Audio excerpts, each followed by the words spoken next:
Thanks largely to the fact that it was televised, we tend to look back at the Queen's coronation as the royal event that most lifted public spirits in grey, austere post-war Britain.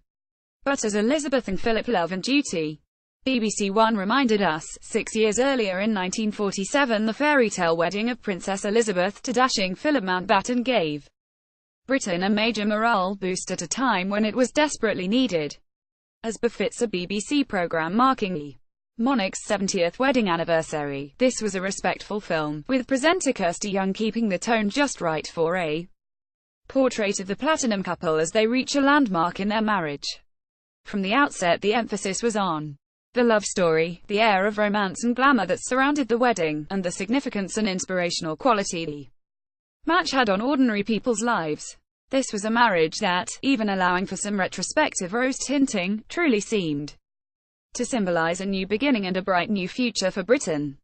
Affectingly, a handful of couples who also tied the knot that year recalled it in terms of their own romances and enduring relationships. And whatever we were told about the Spartan nature of the royal wedding, it was the other couple's stories of ration coupons, scrimped, second-hand dresses, and cardboard wedding cakes that seemed most humbling, heard from the vantage point of our own consumerist age. If the film's first half focused on love and marriage, the second explored themes of family and duty.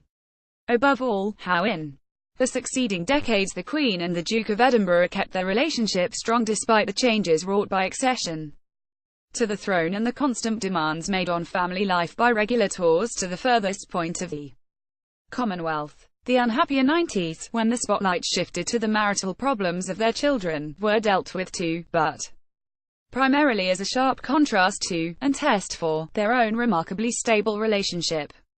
Princess Elizabeth and Prince Philip at Buckingham Palace in 1947, shortly before their wedding, credit Hulton Archive as a portrait of a marriage lived almost entirely in the public eye. There was never going to be much here that we didn't know already.